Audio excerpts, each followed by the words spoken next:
The Philippine Nurses Association has been in the service of Filipino nurses for almost a century now, providing a voice for the Philippine nursing sector. Founded as the Filipino Nurses Association, September 2, 1922, by a group of nurses led by Anastasia Hirontupas, the PNA is the lead organization that advances the welfare and development of globally competitive Filipino nurses. Guided by the core values of love of God and country, caring, quality and excellence, integrity and collaboration, the PNA aims to promote the holistic welfare of Filipino nurses wherever they are.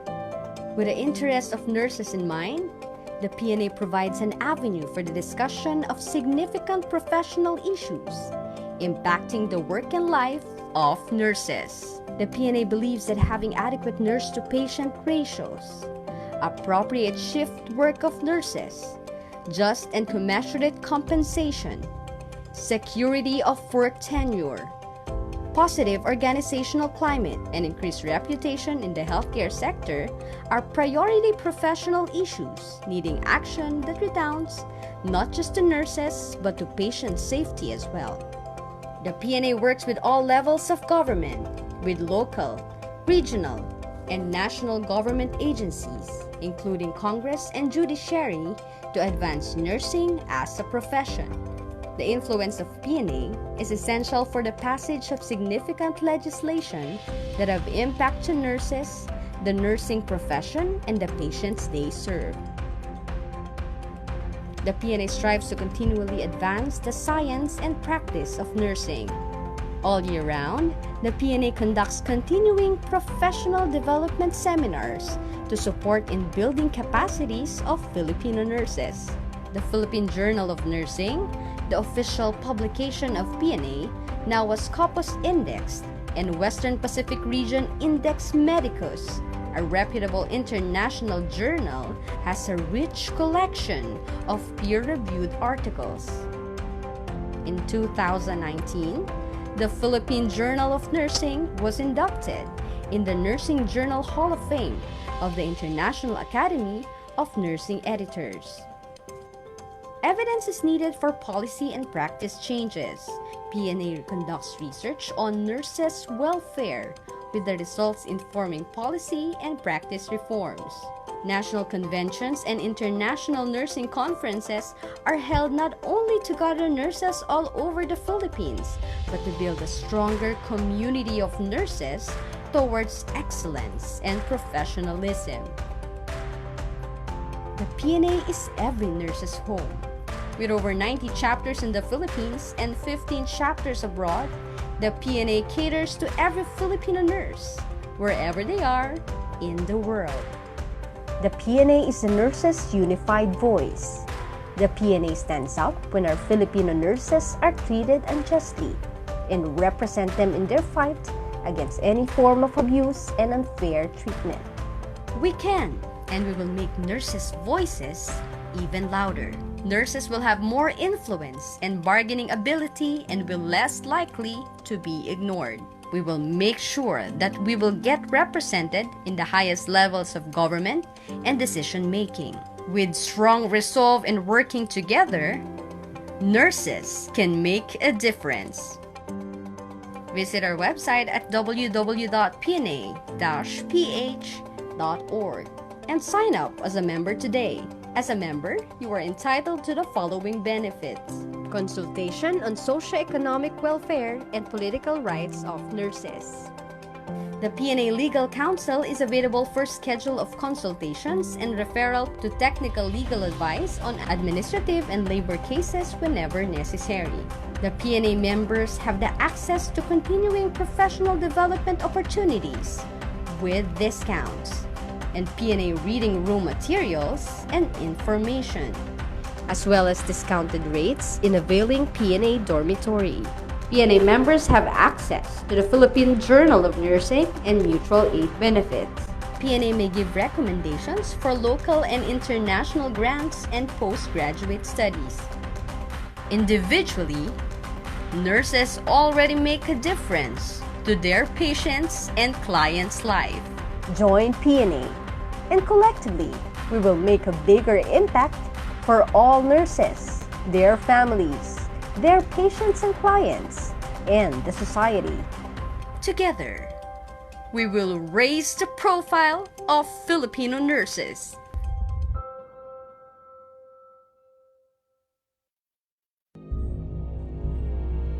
PNA does not care about nurses. The organization itself does not care about our welfare. This organization is irrelevant to us.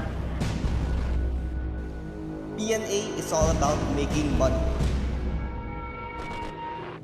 PNA. Pera nyo, amin. We are not gaining anything from this association. Corruption at its best. No help to nurses at all. Who we are is who we were. Philippine Nurses Association, established in 1922 by a group of passionate individuals led by Anastasia Hiro Tupas, was envisioned to be an instrument to unite nurses in the country and serve as a platform for championing the welfare of nurses. As an organized helping community, the PNA has been an outlet for all Filipino nurses to discuss and address various concerns and issues affecting their practice of the profession and pressing matters affecting their rights as Filipino citizens. Today, PNA remains to be the only nursing organization in the Philippines included as a member of the International Council of Nurses. In 1951, PNA has sponsored House Bill 1097 that led to the standardization of nurses' salary and provided for the mechanism for automatically increasing the salaries of nurses working in government. In 1953, PNA also sponsored Republic Act 877 to provide a board of examiners for nurses and other provisions relative to nursing practice. And in 2002, PNA, in partnership with the Professional Regulatory Board of Nursing, was instrumental in the passage of our current law, Republic Act 9173. Recognizing the immense role of nurses as leaders in healthcare, the PNA held the first Philippine Nursing Leadership Institute seminar to hone the leadership abilities of nurse members so that they can contribute better to social transformation. The PNA, true to its mandate, continues to provide free legal assistance, scholarships, and mutual aid benefits to its members. This was clearly illustrated during Typhoon Yolanda crisis, where PNA officers went on site to personally visit affected nurses and provide them financial aid and other donations given by generous supporters of the association. In the latest tragedy that struck the country, the Marawi siege, the PNA has once more demonstrated its commitment to the nation by immediately sending a response team to Iligan City to offer assistance to the victims of the ongoing war. Over the years, the PNA has taken an official stand in delicate issues affecting nurses. It has been an active resource person in bicameral hearings on legal matters and has been the voice of nurses in situations where their welfare is concerned. Not many know that a mark of excellence on PNA's contributions in research to improve nursing practice is the Philippine Journal of Nursing that is internationally recognized by the Western Pacific Region Index Medicus, Asia Pacific Association of Medical Journal Editors, Philippine Association of Medical Journal Editors, and its Scopus Index. As an instrument of the PNA, the Philippine Journal of Nursing provides an opportunity for nurses in our country to share evidence that impacts our practice and improve patient outcomes. Due to the PNA's relentless efforts to secure the welfare and ensure the professional development of Filipino nurses, PNA was awarded thrice as the most outstanding accredited professional organization by the Professional Regulation Commission in the years 2003, 2013, and 2015. We are only 2 wins away from getting the Grand Slam award. This is the Philippine Nurses Association's continuing legacy, championing the welfare of Filipino nurses since 1922.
Ang programang ito ay inihahandog para sa ating mga NARS ng PNA o Pambansang Samahan ng mga NARS ng Pilipinas sa pangunguna ng Department of Nurses Welfare. PNA is the only accredited professional organization for nurses recognized by the government through the Professional Regulation Commission. Last year, 2020, PNA has been awarded as the most outstanding professional organization on its 4th time because of its most distinguished role of championing the professional growth and welfare of Filipino nurses. Thus, we stand proud to say that our nurses is the best for Filipinos and the choice of the world. Ito ang Nurses Welfare Virtual Dialogue na may tema Karapatan, Kapakanan, at kaligtasan ng mga NARS sa trabaho.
po na nagalak ang ating nursing community na ang ating minimithi na sahod ay naipatupad. It took us about 19 years fight to win our just claim for a rightful salary. Medyo nabitin pa tayo doon, alam nyo ba yun? Naguluhan sa DBM Memo 2020-4 kung saan marami ang nagreklamo sa ating hanay dahil sa pagbaba ng kanilang salary grades. Bago tayo sumalang sa usapin, may social interview po na ginawa ang isa nating research team. Panoorin po natin. Ayun sir, again, I'm Nurse Bench, so under ako ng PNA kasi I am the chairman for all nurses organizations. Pag-implement ng SG15, tinitingnan namin kung naramdaman ito ng public. So, pero ngayon, nagjo-duty ka naman, public hospital naman yun yung, sir, under kayo ng public hospital. Public hospital naman. Yes, po. Pero, nung nag-start yung implementation ng SG15, may ilan din sa inyo na talagang from dati kasi nurse 1 sila. And nag-SG15. Opo. SG15 na din yung naging sweldo nila from SG15. Ano po sir, nagkaroon sila ng kumbaga na-implement siya pero late na po na-implement pero binayaran sila lump sum. Opo. Kung ilang hanggang from the implementation hanggang sa from the approval to the implementation. So nagkaroon sila ng bayad doon po. Ilan lang din naman po yung mga regular employees po namin, mostly contractual na po lahat. Yung mga regular employees naman po na-implement na. Yung problema po yung sa mga contract of service. Kasi yung position po namin is nurse 1 pero contract of service. Ano yung sir? Ano yung saan kayo nagbibase ng sweldo? Parang like sa minimum ba or ano po sir? Meron kaming monthly po na na fixed fixed na like dun po sa amin sa provincial hospital 16,000 po. 16,000 po per month yung rate namin. That's yan siya 20 days per month na duty. Kasi sa yung na po kasi sir, yung contract of sir, actually po mga job orders po lahat ng nurses before. So nung yung na-change na po yung admin, yung bago na po yung governor. So parang parang ginawang contractual yung mga nurses. So initially 16,000 po yung entry. Hanggang ngayon po ganun pa rin. Walang increase na nangyayari. So yung mga regular employees, sila yung dating nurse 1 na SG11 and nung SG15 na, sila lang din yung mga naka-enjoy ng SG15. Apo, sila lang din po. Sila po yung nabigyan ng SG15. Yung nurse 1 dati na regular. So far kasi sir, after nung implementation ng SG15, wala na pong naging regular employee. Wala pong promotion na nangyari. So parang yung dating contractual bago na nurse 1 na na-promote sir. Okay. Opo sir, ganun pa rin po. Renewable, nagre-renew lang po kami ng contract namin sir. Yun nga po kasi mostly yung iba doon matatagal na din sir. Mga nasa 5 years na din, iba. 5 years na contractual. Opo. 6 months po yung renew po namin. Contract renewal po. So, naiuban ng mga contractual na nasa mga 7 to 8 years na contractual gihapon. Kaya tungod sa politics, naiuban nga maapsan ka ng mga bagong sulod na mga nasa mga 6 months to 1 year nya taas na naikapit sa gobyerno. Mas naunahan patong mga walay kapit sa mga sa mga frustration karon sa mga nurses kay dili kaayo nila dili kaayo mahatag ang promotion na rightful sa mga nurses. Karon ang ang ginakuan wala ang mga contractual na alang sa mga 16,000 ang ang sweldo. Minusan i-deductionan pa na og ang SSS, ang PhilHealth, pati among pag-ibig. So sa isa ka bulan naalang mi sa mga 13 to 14,000 among manet. Kunya wala mi laing benefits kaptura og amo ang PhilHealth shares nga mo depende pod sa kita sa ospital. So wala mi hazard pay. Yung hopes nyo na lang about SG15, ano yung gusto nyo sanang mangyari or ano about SG15? Ang samo lang sir na unta ipa-implement sa DILG or sa local government na i-adapt nila tong law nga gipirmahan ni President na ang entry salary sa nurses is as sa SG15. With that, kahit na mga contractual may at least fair among compensation o at least mabuhi pud ang among pamilya karon nga pandemic kay naglisod pud may nga every time pa-expose me unya pag human ma-quarantine pa mi. Unya dili pa pud baya appeal sa accountings sa paghatag og kanang SRA kanang once ma-quarantine ka dili appeal. Tama sir, and syempre bukod dyan sa SG15, gusto din natin na talagang mayroon tayong security of tenure, dapat hindi tayo job order or actual, dapat regular position. Yes sir. Sige po. Apo, unta. Sige po sir. Now, our honored guest to join us in trailing towards information and issues clarification is no less than our DILG Secretary, Honorable Eduardo Anyo. Ang aming malugod pong pagtanggap sa iyo sa Nurses Welfare Virtual Dialogue, Honorable Secretary. Again, welcome po Ginoong Kalihim sa ating Nurses Welfare Virtual Dialogue. Ang tanong po namin, Honorable Secretary Anyo, ay base sa SG15 ruling. Sa batas, ito ay ibibigay retroactive January 1, 2020 para sa lahat ng nurse position. Ito man ay maparegular na empleyado, casual, contractual, full-time, part-time. Sa lahat ng government agencies, pati local government units na covered ng CPCS or Compensation and Position Classification System ng RA 6758, also known as the Compensation and Position Classification Act of 1889. While the national government has executed the SG15 implementation, it is observed that LGUs has an erratic implementation. NCR cities have complied while provinces are yet to implement.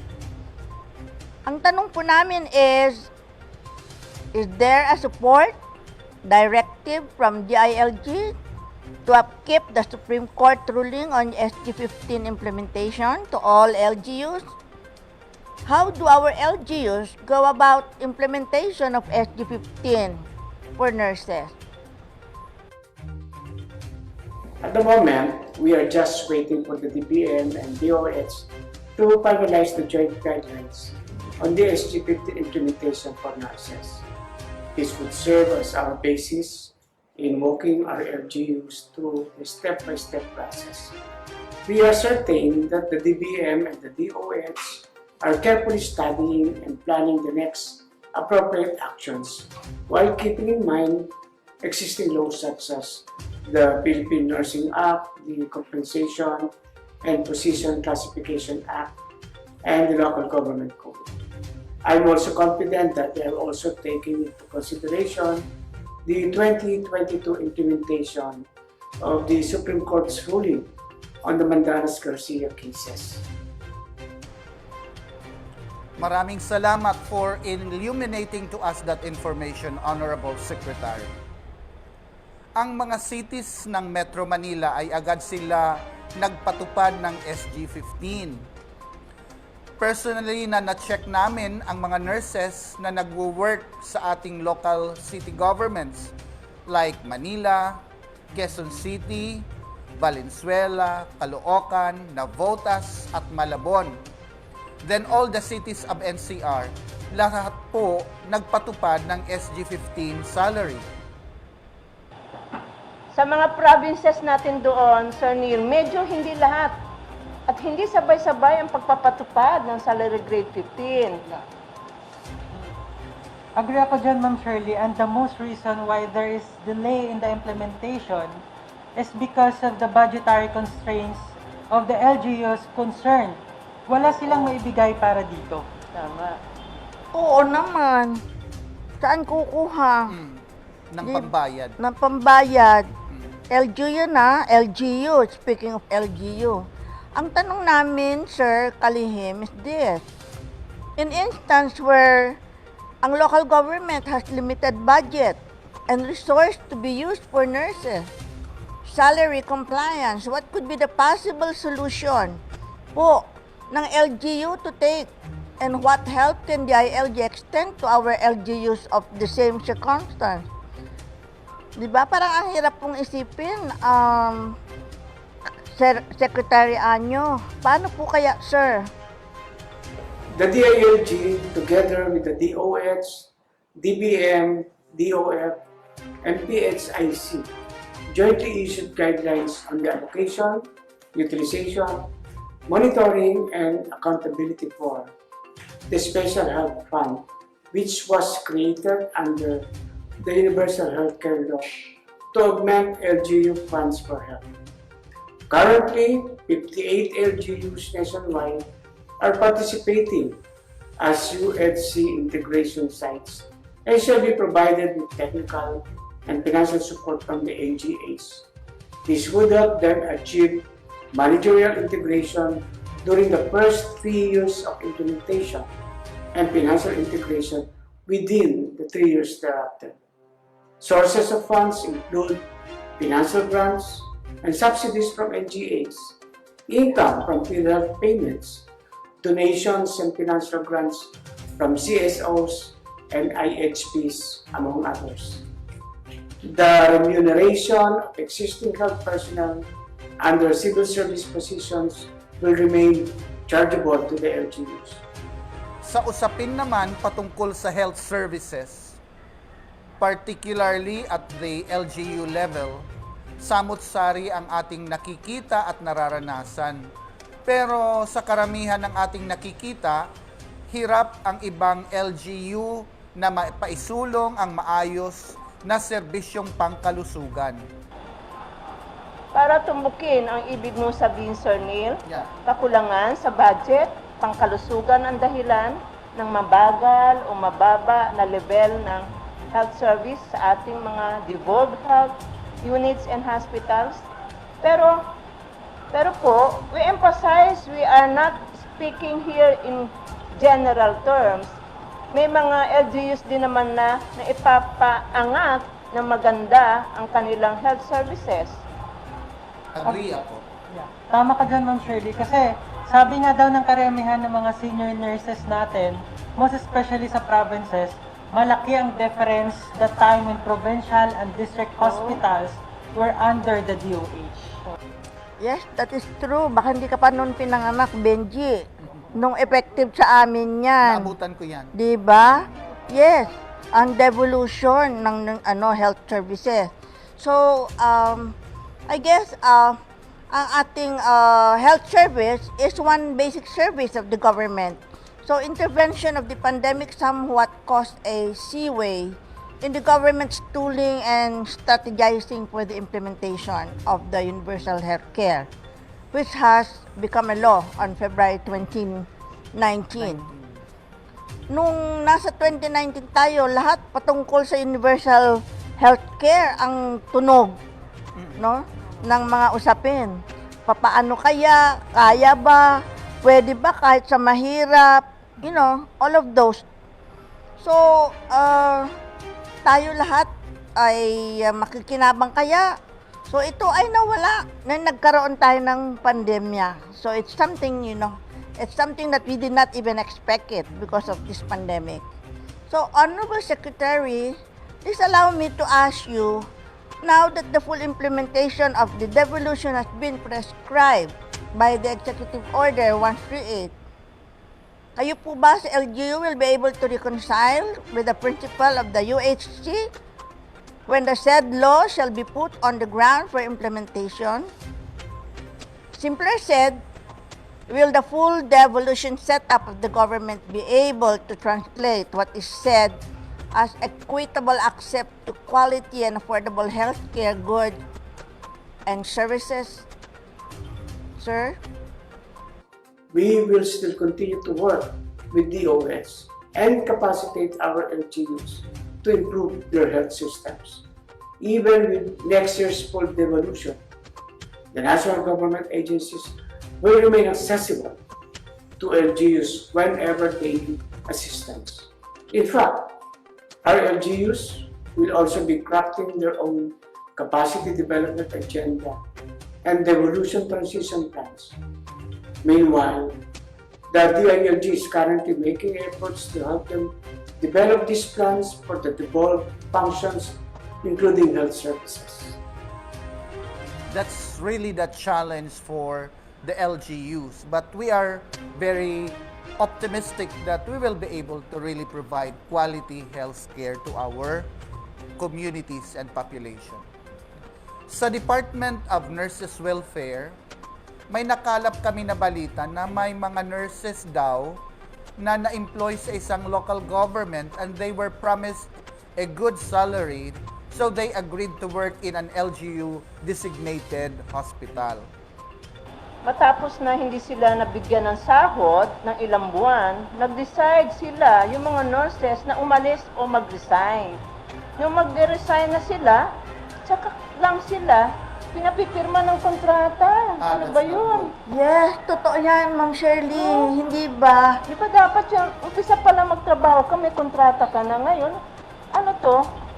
Tama. So, gaya ng common na kwento, takot ang mga nurses na ito magsalita o magreklamo. Our welfare department in fact made efforts to reach out to these nurses, pero takot sila. Takot. Sinabi mo, it took me time to be talking with them, requesting them to write at least narrative, hindi na lang complain. Just a narrative story of what happened to them in that area. I waited for a week. Wala pa rin. I followed up, wala pa rin. So, it means, paano tayo? How can we be heard? Diba? How can we help if these nurses will keep silent about their conditions? That's true. Kaya ang tanong namin, Secretary, is in cases that there is a conflict and compromise between the local government and employed nurses, where can our nurses best seek assistance? Saan po sila ba pwedeng tumawag, sir? It may depend on the issue, but it might be best to seek assistance from the DOS and the DILG. We will be reachable through our official emails and landline hotline numbers. Moreover, we often conduct consultations with the regional health officers to better understand the health concerns of those on the ground, as well as gain more ideas on how to improve the local health systems.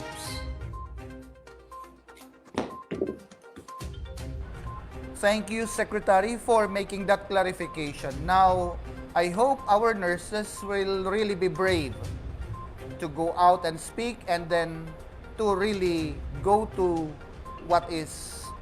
where they are supposed to go. Ang laki ng challenge, pero kaya natin. Pag-usapan naman natin ang Mandanas Ruling. The Mandanas et al. Ruling of the Supreme Court underscores how the bigger budget pie shall be sliced and placed on the hands of the LGUs. Ang Mandanas Ruling ay nagpapatibay ng mas malalaking share sa lahat ng income at taxes or buwis sa gobyerno para sa mga local government units. Ma'am, Sir paulit Ben, nga. alam mo yun? Paulit nga, ma'am. Ay, hindi na masakit sa ulo ko yung yung tinatawag na malalaking share. Naisip ko with greater resources given. Oo. The greater is the responsibility for the LGUs for accountability. Alam mo na ngayon, Ma'am Ingrid. Accountability nga eh, hindi ba? Ang tanong namin po, Secretary, is Is there some sort of corruption proofing made under terms of guidelines and procedures by the DILG in order to secure that the share for health will be rightfully and lawfully utilized and not abused? Sorry sir for the question, but siguro po dapat din namin malaman, sir. Furthermore, with the implementation of the Supreme Court ruling on the Mandanas and Garcia petitions, our LGUs will have greater share of national taxes.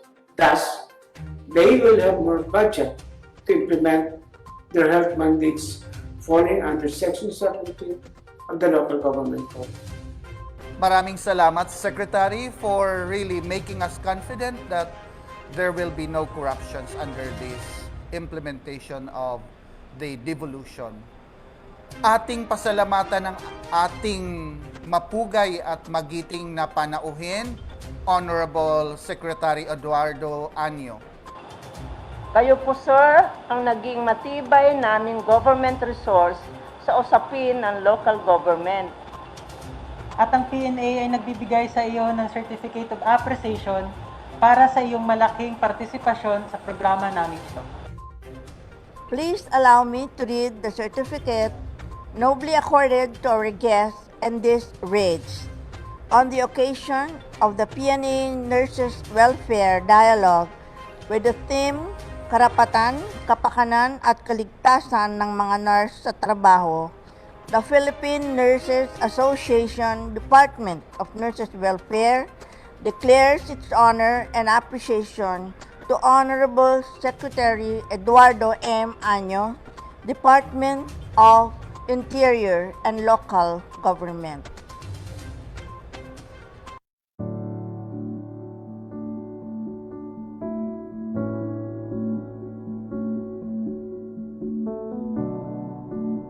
NEAC services are designed to provide easy and fast medical licensure exam application assistance for the USA, Canada, UK, Ireland, and the Middle East since 2007. Our services include exam consultancy services, expert assistance in the application process, providing multi-level proof checking on your application, and fast application follow-ups. NEAC ensures to deliver the best quality of medical licensure exam application assistance for the best price without hidden charges. Get your medical license internationally and the exam application is up to us.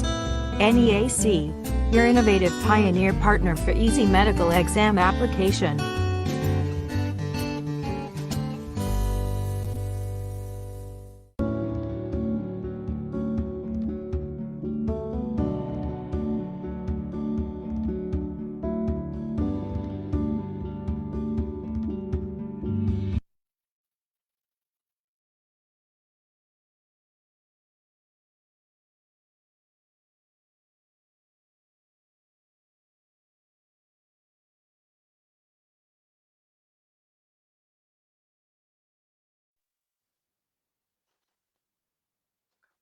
All right, so there you have them. We just heard ayan, our second Nurses Virtual Dialogue with no less than our DILG Secretary, Honorable Eduardo Anyo. Thank you very much, Honorable Secretary, for gracing the second Nurses Virtual Dialogue. Of course, hats off, mad props to the members of our Department of Nurses Welfare, headed, of course, by Nurse Neil Cabo, with his members, Nurse Ingrid, Nurse Shirley, and of course, Nurse Benj.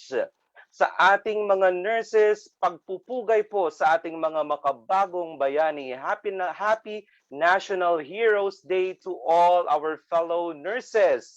Well, let's all together greet each and everyone a happy National Heroes Day. In line with our Nurses Virtual Dialogue Episode 2, we'll also be proceeding with our Kapihan Session 4. This is already our fourth Kapihan session. We're in our first Kapihan session aimed to tackle on the issues of our nurses regarding vaccination. Our second Kapihan session provided mental health support for our nurses. Our third Kapihan session tackled on the issues on salary grade 15. And right now, for our fourth Kapihan session, we will be highlighting our Bayaning Nurse Awardees. Of course, what better way to celebrate National Heroes Day than to hear the heroistic acts of our nurses. So on this note, ladies and gentlemen, fellow nurses and frontliners, allow me to greet each and every one of us. Maupay na aga, Sinirangan Visayas, magandang umaga Philippines, and of course, good morning world. Now, without further ado, let's go ahead and get to know our three Bayaning nurses who will grace our fourth Kapihan session. Let's start. Our first Bayaning nurse joining us today is a company nurse at Medicard Philippines and was awarded as Bayaning nurse in the year 2020. And was awarded as the Bayaning nurse for the year 2020. Ladies and gentlemen, fellow nurses and frontliners, let us all together welcome Nurse Mary Lorraine Pingol. Hi, Lorraine. Good morning. Hello, sir. Good morning. Hello, Lorraine. Everyone. Good morning. Thank you so much for joining us. Let's go ahead and get to know our second Bayaning nurse joining us.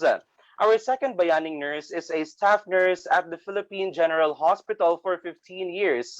She is a NICU nurse and she loves to call her patients as anak.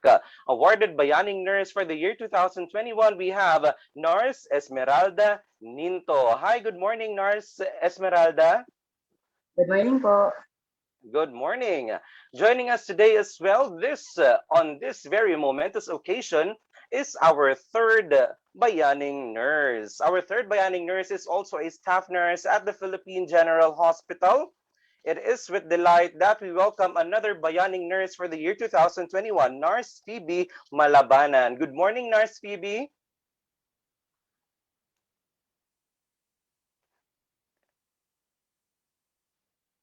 Ay, nakamute ka pa po, Nurse Phoebe.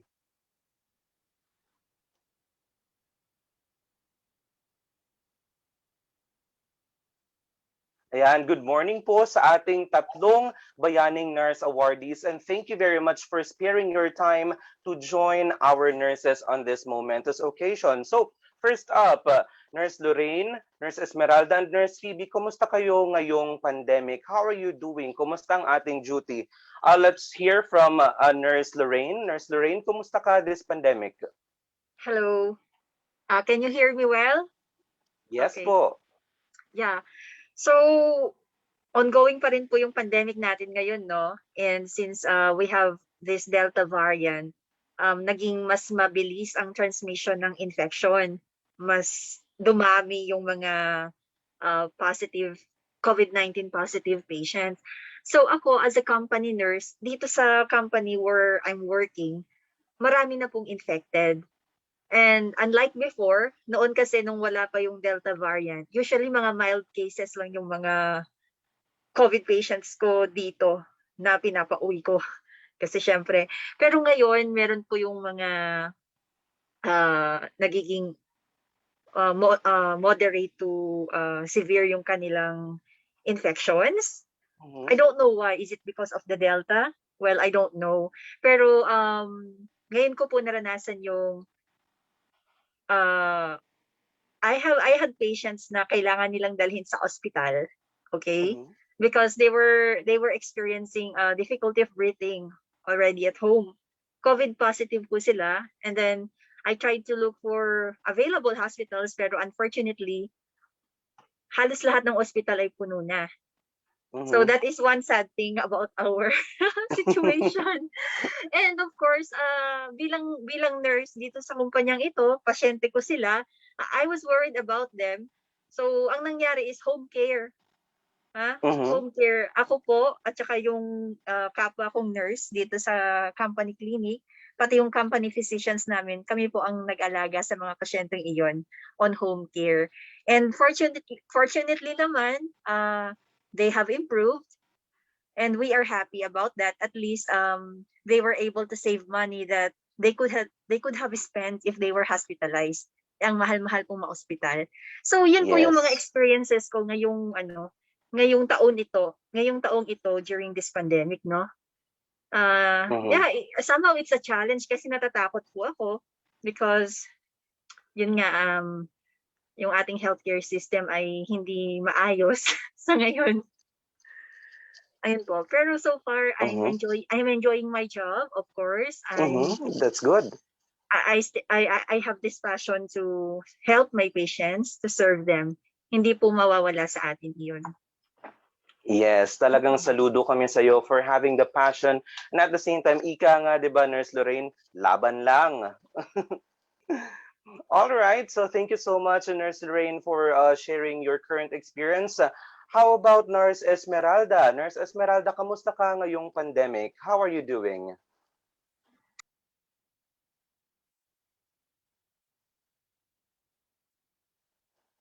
Nurse Esmeralda? Good morning. Hi. Yun. So, ako naman po ay during this pandemic, medyo madami ngang pagbabago kasi nga dahil sa mga protocol. Pero ako as a nurse sa Clinical ICU, mas wala akong We can hear you clearly. Yes. Ayun po. Ayun, as staff nurse po sa Clinical ICU, maraming pagbabago. So, ang nakita ko lang during pandemic na medyo hard for the parents ng patient namin. Kasi pag pinanganak sila, dati nakikita sila. Ngayon po, hindi na. Especially nakikita na sila pag critical just because of the protocol, bawal ang dalaw. So, more on solution yung medyo masakit in this pandemic na hindi na makita yung mga anak nila. Yun lang. So, pero siyempre, lalaban lang. Ang lang for me naman as my family, may family kasi ako. So, lagi ko lang worried kung baka madala ko yung virus sa bahay. Pero siyempre, sa protocol, walang susuko. Kahit pagod na, go lang ng go. Yun lang. Pero, go lang ng go. I make sure naman na, and I make sure during my duty, ginagawa ko lahat para to give comfort sa patient ko, and not only for my patient, sa relative, and kung ko yung mga mother na yun nga, nagbibigay ng picture na mapicturean man lang, makita na man lang nila yung mga business nila. Kahit sa mga picture lang, sa video lang yung for me. Tapos, yun lang. So yun nga, kaya rin nominate kami during this pandemic, yung nagkaroon ng PCH fire last May. So, di rin namin alam kung talagang paano namin na ibaba lahat ng BP from 4th floor to ground floor. Kasi yung sunog at that time is nasa 3rd floor. So, inuna lang namin yung mga well-being na sinecure namin sila on the ground floor. Then, may mga staff nurses na nag-antay doon, sila yung nagbantay. Then, last patient kasi yung akin, medyo siya kasi most critical at that time. Sa 35 baby siya talaga yung medyo huli namin kasi siya yung cardiac baby na pwede matanggalan ng drip na gamot. So, alam ko siya na lang ang naiiwan since may patient siya. So, parang kahit hinaharang ako ng birth, akit talaga ako kasi hindi kaya ng konsensya ko na may maiiwan kahit bawal na umakyat. So, pag-akyat namin on the 4th floor, pag-akyat ko, nakita ko yung doctor na sa bedside. Tinatry niya ayusin yung mga drip. Kasi yung syringe pump niya, 3 drip yon na hindi pwede matanggal. So, sa NICU, meron kami para kaming apron na usually doon nilalagay yung baby. Pero at that time, ang nilagay namin doon mga syringe. Tapos yung baby, hawak namin, nagbabag kami, nag-ambobagging kami from 4th to 3rd to ground sa sister ward namin. Pero nag-code na kami during tumatakbo kami with the doctor. As in, waiting na. Sigaw na. Pero wala, nakakatuwa kasi hindi ko alam kung saan galing yung energy na meron ako at that time. Kasi after na nagko-code, nagbabag kami, na-revive namin yung babies. Wow! Yes, just nakita ko nga yung nanay na na-interview during parang sa TV Patrol or whatever, na yung baby na lang niya hindi niya nakikita. hindi pa na ibababa. Hindi niya alam na ibaba namin, nagawa ng paraan at that time. Nakakatawa. Masarap yung kahit pagod na pagod na. Yes po, talagang ramdam na ramdam din po namin ang kasiyahan, especially with you reliving that specific moment. At talagang because of that, because of your courage to go back to the third floor and save those babies, talaga pong karapat dapat kayong tawaging bayaning nurses. Thank you very much, Nurse Esmeralda. And I'm sure that Nurse Phoebe could also very much gravitate to your story. So let's all together hear the words coming from Nurse Phoebe. Nurse Phoebe? Hi, good morning everyone. Ayan, naririnig na namin si Nurse Phoebe. Nurse Phoebe, how are you doing this pandemic? Kamusta ka? Yes sir, very challenging po ang pandemic po ngayon, lalo na po sa aming mga nurses. Personally, sa pag-iwan pa lang po namin sa family namin at pumunta sa work, pagbiyahe pa lang po at sa mga restrictions, very challenging na po. Pati po ang pag-duty rin po namin sa area, na we-witness po namin everyday yung mga changes and difficulties. Yan, kasama ko rin po kasi si Esmeralda si Japet po, Esmeralda Ninta sa neonatal ICU. Kasama ko rin po siya nung time na nagkaroon ng sunog sa NICU. And isa po rin ako sa mga nakasama niya na ma-save yung mga babies po na nandoon. Sobrang na-amaze po ako sa mga kasama ko dahil po halos lahat sila naging selfless dun po sa mga ginawa nilang pagtulong sa babies. Yun po, sir. Wow, thank you very much, Nurse Phoebe. So, we will dig into more details a little later with your story. Okay, sir. Balik naman tayo kay Nurse Lorraine. Nurse Lorraine. Nurse Lorraine. Ayan, so talaga pong nakakabilib ang mga heroic deeds ng ating mga nurses. Ngayon po, let's dig into details, Nurse Lorraine. Ayan, Nurse Lorraine, ikwento mo naman sa amin, ano ba yung nangyari nung panahong yon? Paano mo ba naipakita ang iyong pagiging bayaning nurse? Ano ba ang nangyari? Last year po iyon. That was August 18, 2020. I really remember the exact date. August 18. Umaga po, nagmamadali po akong pumasok sa trabaho. Naglalakad lang po ako. Okay. And then, while walking, tinawag po ako ng grupo ng mga kalalakihan. Nurse, sabi po nila. Alam nilang isa po akong nurse kasi I was wearing this uniform. So ngayon, nagpakilala naman sila na mga tauhan po sila ng barangay. Kaya ako naman, although nagmamadali po ako, lumapit po ako.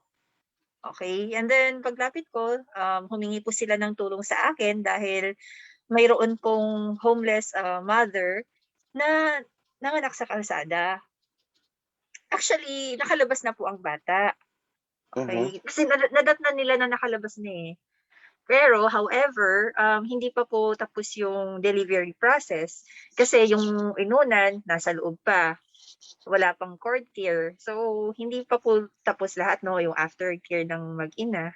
Hindi po nila alam ang gagawin nila, and actually they have a nurse and midwife din sa barangay, pero at that time ay hindi po on duty at hindi rin po makontak. So parang yun nga, natuwa sila na may nakita silang napadaang nurse. And nung humingi sila ng tulong sa akin, sabi ko, tutulungan ko kayo, tutulungan ko kayo. Pumayag po ako na tulungan sila. Although, deep inside me, kinakabahan po ako. Sa totoo lang. Kabadong-kabado ako dahil it was my first time to encounter an emergency situation sa daan. Yes. At saka, matagal po akong walang hospital experience dahil nagkasakit po ako noon ng leukemia, natigil po ako sa pagtatrabaho sa ospital, no? So, hindi po ako confident sa aking skills.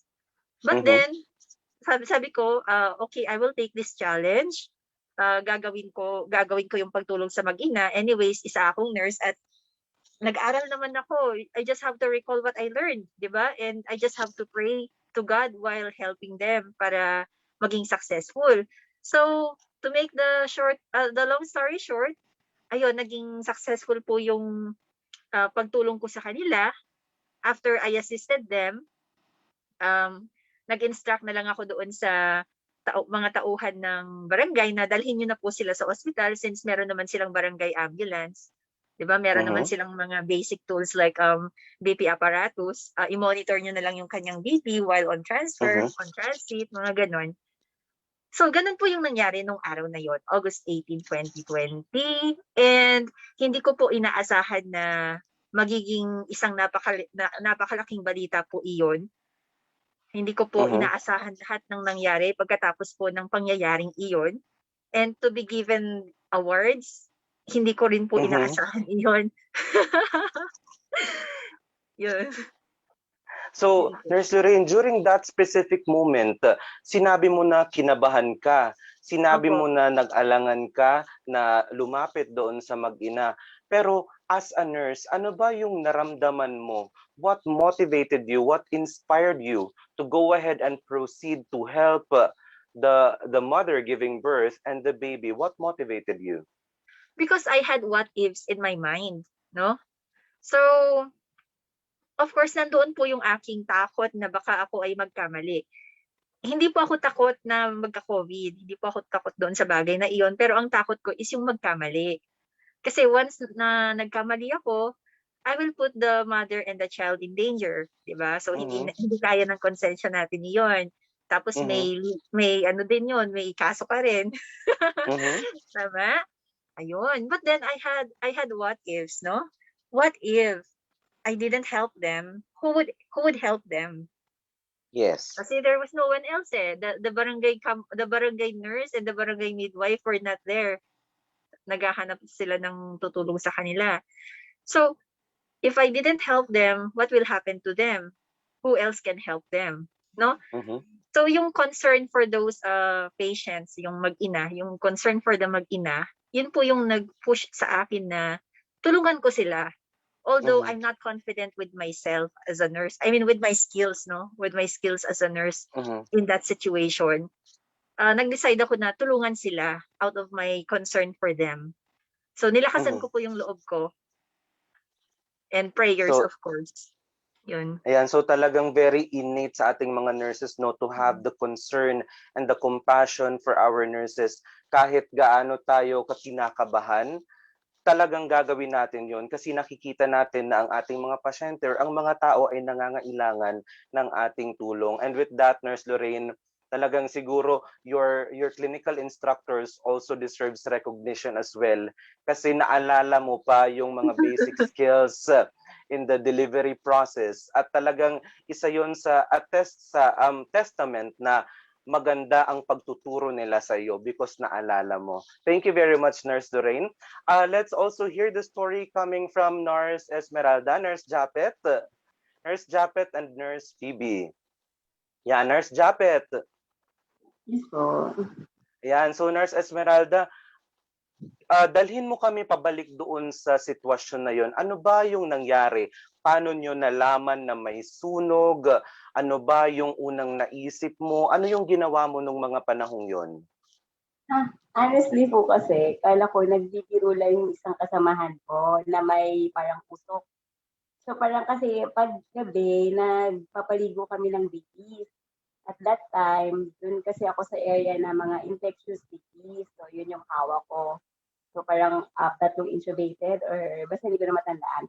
So kala ko nagbibiro lang. So tuloy lang ako nagpapaligo ng baby. Maya-maya, seryoso na pala. Tinakatok na kami sa room.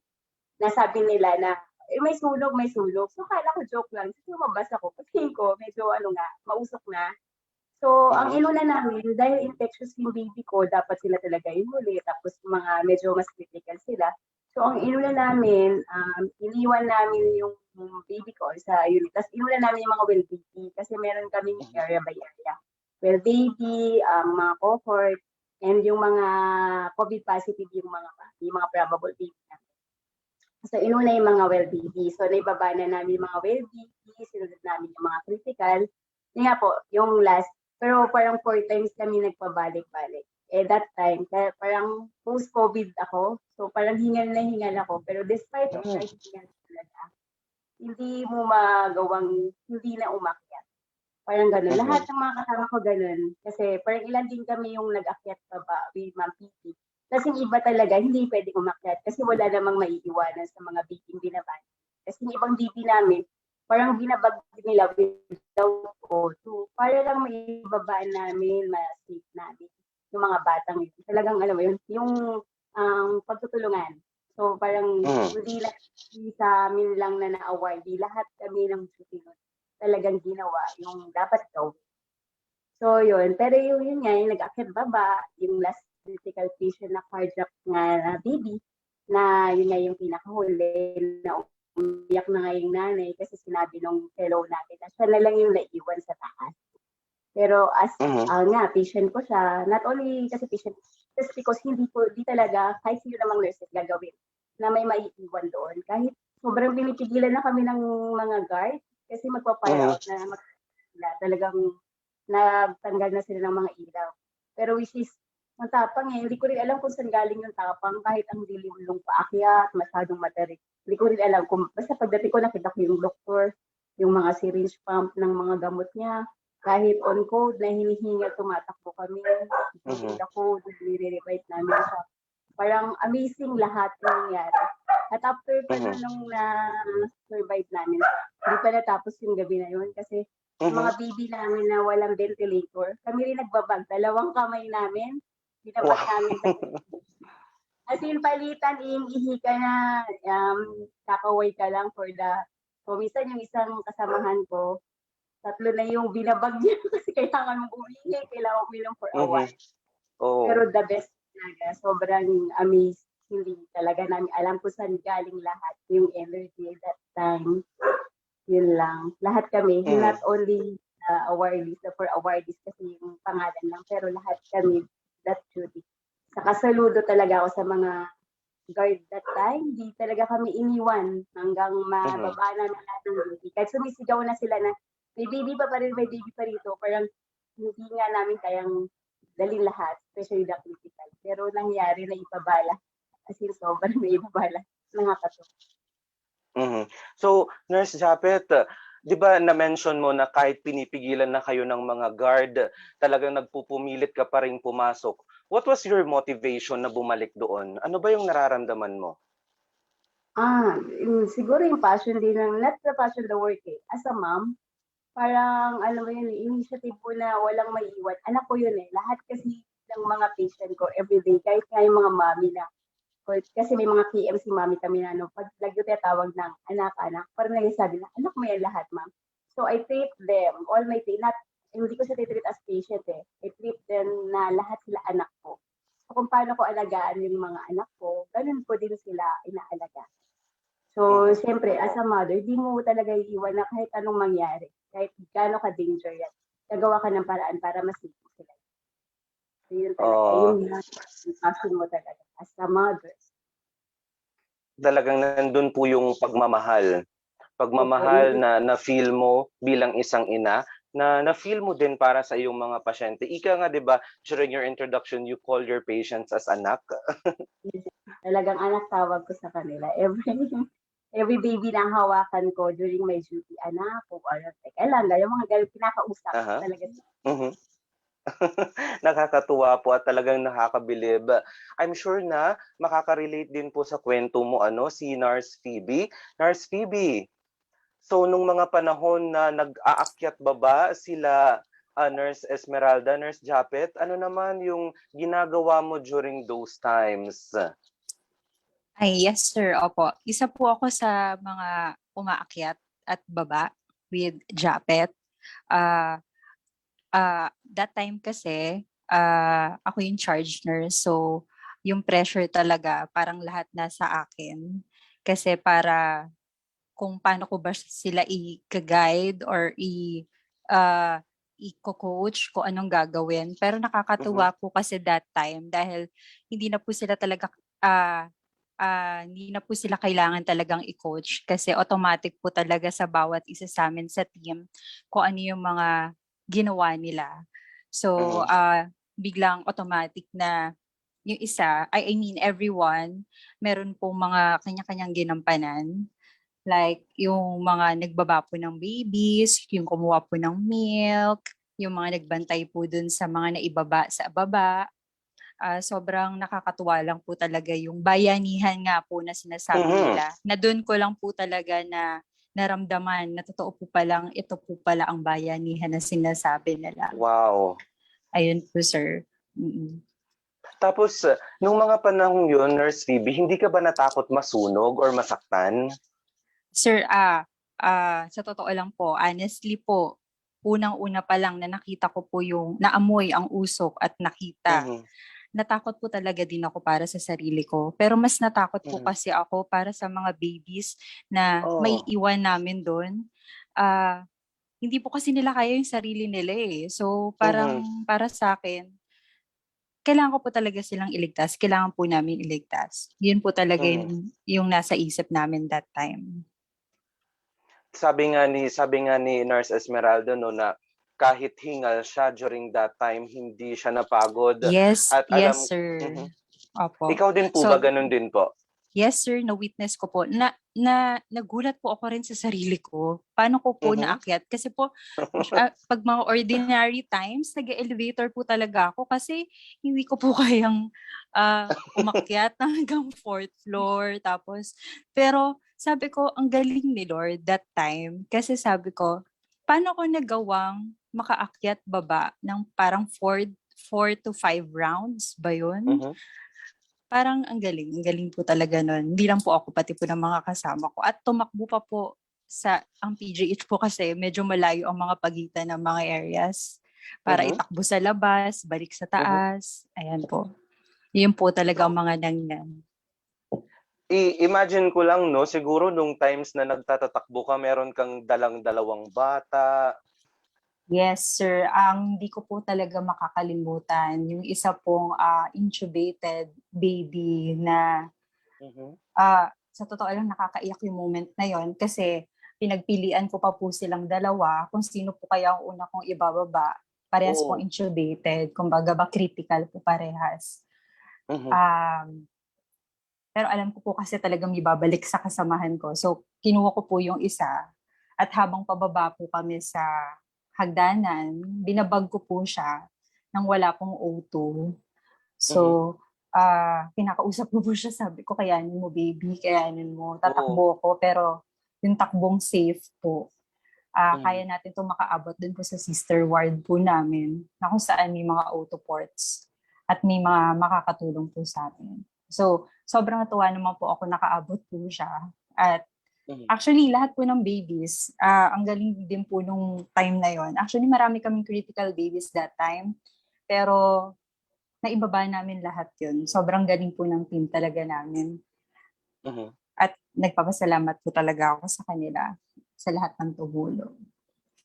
Wow, ayan, di ba? So, imagine bumababa ka, you had to protect not just yourself but the baby as well. Yes, sir. You had to ensure na lahat ng steps mo sa hagdanan ay sigurado. You had to ensure na walang mga debris, wala kang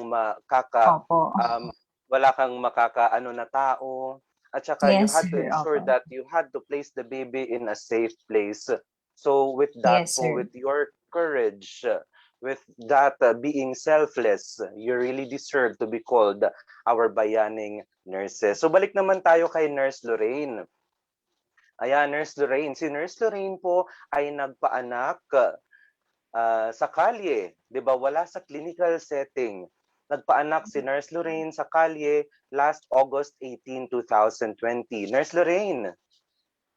Yes, sir.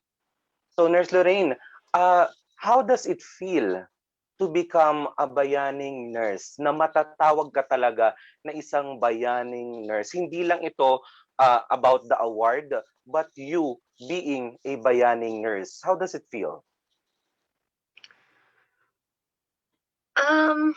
Ano po ba? I feel humbled. I feel both honored and humbled, no? Kasi sa totoo lang po, I never see myself as a hero. Kasi every nurse will do that eh. I mean, anyone will help someone who is in need as long as he or she is capacitated to help, di ba? So, to me, isa po akong nurse na ginawa ang aking tungkulin. Di ba? It's not, actually, I was not in my job, di ba? Hindi yun parte ng aking job description as a company nurse.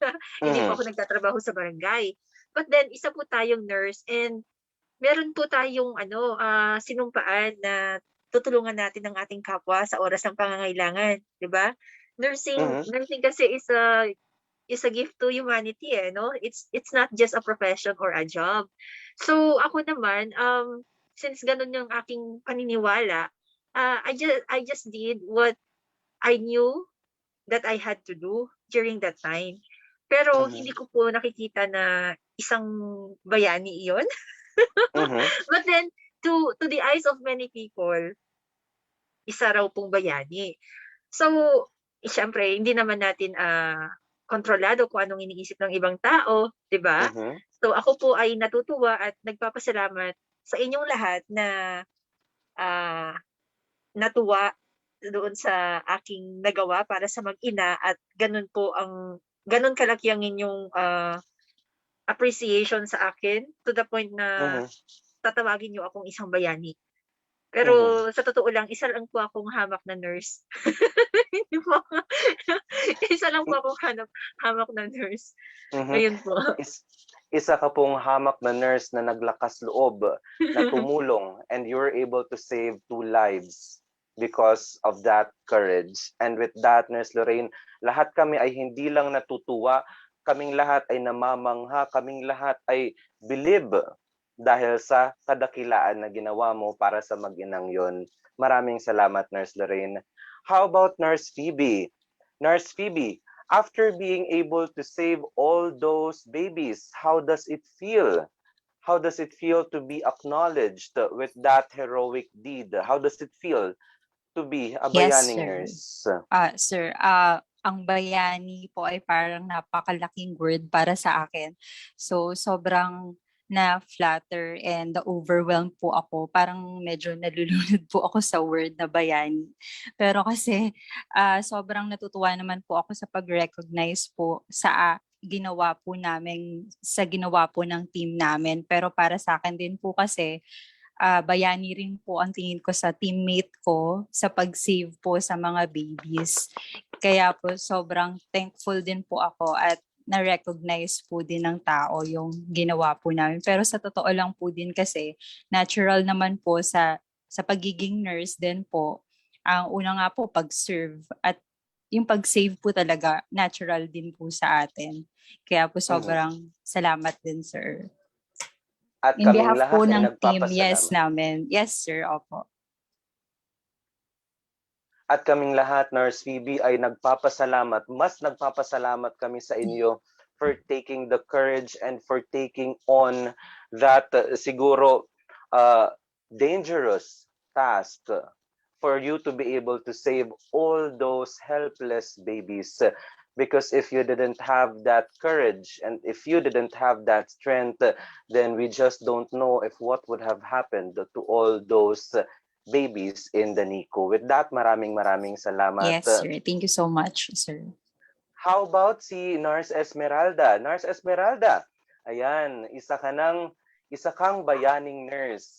How does it feel to become a bayaning nurse, Nurse Esmeralda? Parang doon pa rin naman nagsisingkin na parang na-nominate ako as bayaning nurse. Kasi nga, parang for me, ginawa ko yung duty ko and love ko doon sa mga bata pinag lang. Pero yun nga po, nagpapasalamat po ako kasi ni-recognize yung nagawa namin lahat. So yun lang, parang parang masarap sa feeling namin lahat kami na na-recognize kami yung sa pagod and sa love ng trabaho namin. Pero di namin ginawa, yun for me, hindi talaga yung ginawa. Parang yung ginagawa mo yun, wala yun sa isip mo na ma-recognize ka or hindi. Ginawa namin because of love. Yun lang. Wow. Alam yun, natatawag kaming bayani. Pero hindi pa rin nasisinkin sa alam ko ginawa ng tao. Parang gano'n. Yes. Yun talaga ay isang heroic act, Nurse Esmeralda, na hindi lahat ng tao ay kayang gawin. So with that, Nurse Esmeralda, do you have any message for our nurses who are still continuing to battle this unseen enemy amidst the danger of the COVID-19 pandemic? We are all still sailing and battling this virus. So any message for our nurses? For my co nurses, despite of this pandemic na talagang kinakain mga natin, maging sumunod lang sa protocol, continue what we're kasi hindi tayo mapipigilan ng virus. Yung love natin to take care other people, to serve other people, ay nandyan na yan sa atin. Despite na kahit gaano ka delikado yung virus, as long as tumaano ka sa mga protocol, sinusunod mo, at hindi ka nakakalimut magdasal, yun, the best yun para for us na motivate sa iba, sa nurses at sa akin mismo, sa sarili ko. Yun lang, parang keep going, walang susuko, matatapos walang susuko. Yan, keep going, walang susuko. Ika nga ni Nurse Esmeralda. Salamat. How about Nurse Phoebe? Do you have any message for our nurses? Yes, sir. Unang-una po, sir, sobrang gusto ko lang sabihin sa lahat ng nurses na katulad ko ang incredible sacrifices na ginagawa nila everyday. Almost everyday, sir, nawi-witness ko kasi itong mga nurses na to, yung hardships nila, challenges. Pero kinabukasan, babangon na naman at papasok ulit. Kaya natin to. Alam ko yung mga pinaglalaban natin at ipagdasal natin na sana matugunan. Marami naman tumutulong sa atin para ipaglaban yung nararapat sa ating lahat. So alam ko naman kahit na may mga pinagdadaanan tayong ganito, itutuloy pa rin natin yung service na sinumpaan natin. Yun, at tama, mag-pray lang tayo at kaya natin to, go lang din. Go lang ng go, di ba, Phoebe? Yes, sir. Maraming salamat, Phoebe. How about Nurse Lorraine? Nurse Lorraine, any parting words or message for our nurses? Hello. Yes, so ang aking pong mensahe para sa lahat ng nurses is first, thank you. Thank you kasi kahit nahihirapan tayong lahat ngayon, lalo na yung mga nurses na nagtatrabaho sa ospital, sila talaga yung pinaka at risk of getting sick, no? Salamat because you choose to continue what you do for our patients, no, for our fellow men. And second, so first is thank you. Second is let us continue praying. Let us continue praying. I know na hindi madali yung pinagdadaanan nating lahat ngayon. And then salary is hindi okay, benefits hindi okay, 'di ba? Marami tayong issues ngayon. But then let us continue praying na sana lahat ng concerns na meron tayo ay ma-resolve na. Okay? Yung hinihingi nating benepisyo, yung hinihingi nating patas na treatment for nurses and other medical workers ay sana maayos na, maibigay na. So yun, let us continue praying for that and let us continue praying na sana ay matapos na rin itong pandemic na ito. So, yun lamang po yung aking mensahe. Thank you. Continue what you are doing. Let us continue what we are doing for our fellow men and let's keep praying. Yes, let's continue what we are doing and let us all keep praying. Thank you very much, Nurse Lorraine, for sharing your heroic act. Si Nurse Lorraine po ay nagpaanak sa kalye. Ayan, na hindi niya kilala yung pasyente, basta nagpaanak lang siya. At sila Nurse Esmeralda at Nurse Phoebe naman po ay isinalba ang mga babies na admitted sa NICU ng Philippine General Hospital when the fire broke. And in that heroic act of Nurse Lorraine, there was compassion and concern. In that heroic act of Nurse Esmeralda, there was love. And in that heroic act of Nurse Phoebe, there was courage. Compassion, concern, love, and courage. These are all the virtues of a nurse. At dahil dyan po, nararapat na tawagin lahat ng nurses na mga bayaning nurse. On this note, thank you very much to Nurse Lorraine, Nurse Esmeralda, and Nurse Phoebe. Let's all together hear the message coming from our PNA National President. We direct the spotlight to President Melbert Reyes.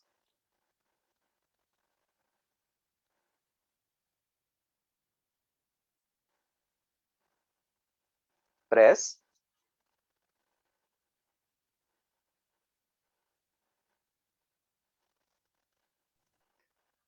Alrighty, so I think that Pres Melbert is still having some technical difficulties. Meantime, ladies and gentlemen, fellow nurses and frontliners, for the Philippine Nurses Association to pay tribute to the heroism of our nurses and all healthcare workers, we dedicate to you this video.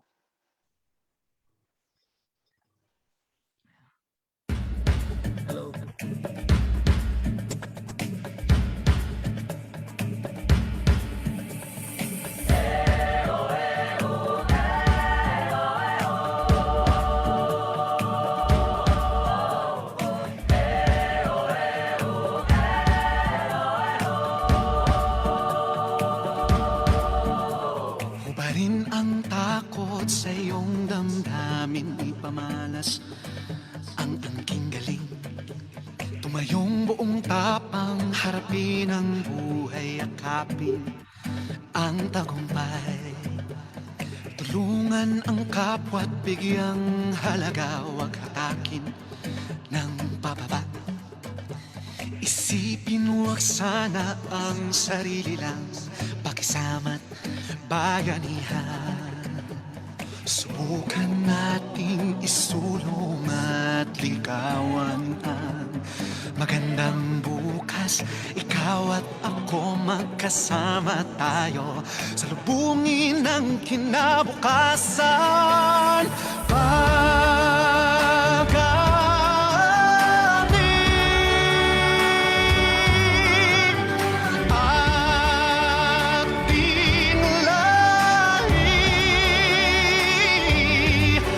Mandirigmang Pilipino, dakila ang lahi ko, bayaning Pilipino sa makabagong panahon.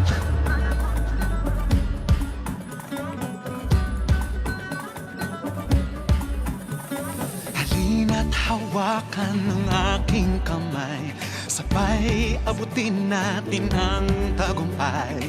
Patuloy lang tayo sa pagpapanday, tiwala sa Diyos ang sandat at gabay. Subukan nating isulong at ligawan ang magandang bukas. Ikaw at ako magkasama tayo sa lubungin ng kinabukasan.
Wow! That video presentation is given credit, of course, to Nurse Ralph Montes Claros, proudly from the Eastern Visayas Medical Center, along with, of course, Nurse Conrad Coral. At this point, let's get to hear the message coming from President Melbert Reyes. Press. Yeah, good morning sa lahat at happy National Heroes Day to all our Filipino nurses here and abroad. No? Maraming salamat BPPD, Alfon at sa ating Nurses Welfare Department for this great dialogue with the DILG Secretary Anyo. No. So sabi nga ni Dr. Tedros Ghebreyesus of the Department of the World Health Organization, no country, hospitals, or clinic can keep its patients safe unless it keeps its health workers safe. Kaya naman, nagpapasalamat tayo sa mga bagong development ng kwento ng Salary Grade 15 with the DBM Circular 2021-2. Binigyan linaw nito, no? At binigyan ng pag-asa ang nursing community na malapit na nating maranasan at kumbaga malapit na nating makamit itong pinakahihintay natin tagumpay sa Salary Grade 15. Pagamat alam naman natin na hindi dito nagtatapos yan sapagkat marami sa ating mga kasamahan ang pinilit pinapirma ng bagong kontrata bago pa man ma-implement ang DBM Circular 2021-2. With the DILG Secretary we are hoping na maibalik po ang mga posisyon na ito na kinuha panandalian sa aming mga kasamahan na nagpahina ng kapit nila sa laban at magpatuloy upang maging sandigan ng ating mga kapong Pilipino ng mga hospital bed because of this COVID-19. No? Pagamat sa kabila ng lahat ng na-experience, ang dami-dami na nating naranasan at na-experience dito sa COVID-19, ay marami pa rin ang nananatili sa hospital at sa near the bedside of our patients, of our fellow Filipino, no, para maglingkod at magserbisyo. Kaya naman, saludo po ang Philippine Nurses Association sa inyo at lubos-lubos ang aming pasasalamat sa inyong pananatili, sa inyong pagbibigay ng serbisyo at pagsasakripisyo. Hindi po namin sasayangin ang lahat ng efforts na binibigay nyo upang maglingkod sa ating bayan sa pamamagitan ng patuloy na pagdulog sa mga ahensya ng gobyerno upang dalhin ang mga hinaing, bawat sigaw na dinadala nyo sa amin. No? Wag po tayong panghinaan ng loob. Alam po natin kung gaano kahirap, no, ang maglingkod ngayong panahon nito. Subalit wala pong ibang gagawa niyan kung hindi tayo. Kaya naman, tuloy ang laban, tuloy ang pagmamahal sa bayan, tuloy ang pagsiserbisyo. Dakilang Filipino nurses. Magandang umaga po at Happy National Heroes Day. Yes, thank you very much, Press. Happy National Heroes Day. Maraming salamat, our PNA National President, Sir Melbert Reyes. Now, in line with the words coming from our PNA National President, allow us as well to grab this opportunity to thank these people who made our session for today a huge success. First and foremost, our DILG Secretary, Honorable Eduardo Anyo. Thank you very much po for sparing time. By the way, just a disclaimer po sa ating mga nurses, our nurses virtual dialogues were taped last June pa po. Okay, once again, just a disclaimer, we would want to highlight that our nurses virtual dialogues were taped last June 2021. And then ngayon po natin sila ini-air because we still had to undergo approval from our legal counsel, from our legal person, Attorney Nakaran, of course, of a panel. Again, we would want to clarify that our nurses virtual dialogue was taped last June 2021. All right.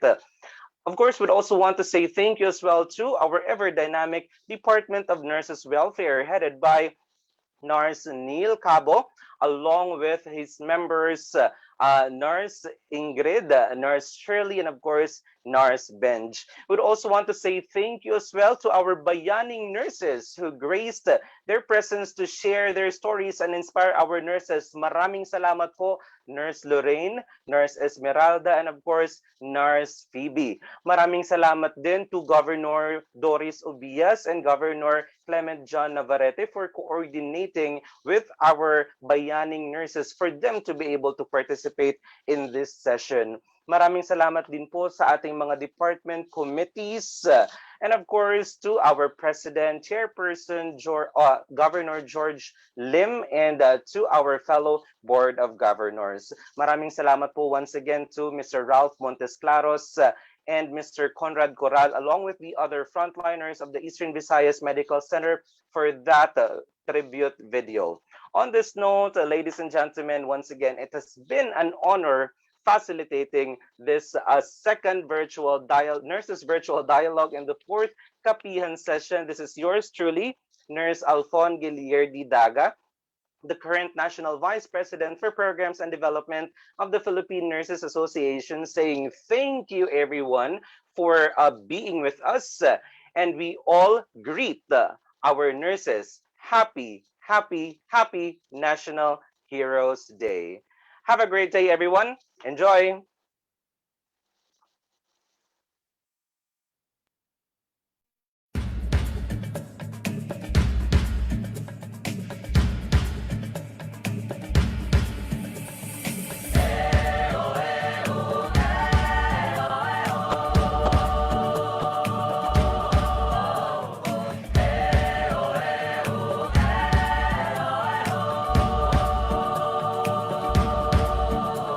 Hubarin ang takot sa iyong damdamin, ipamalas ang angking galing.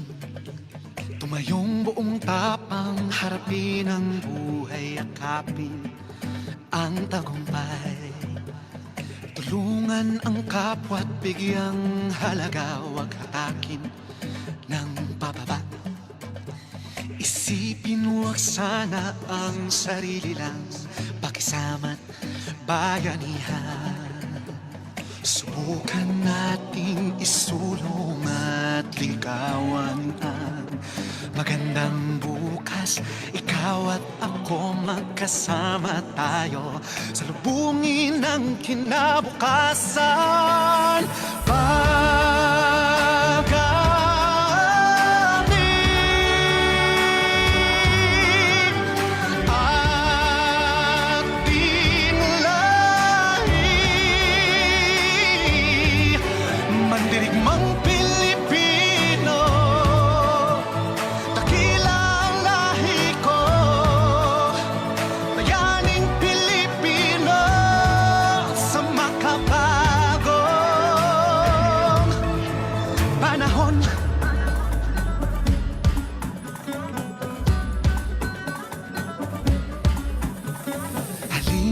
Hawakan ng aking kamay, sabay abutin natin ang tagumpay.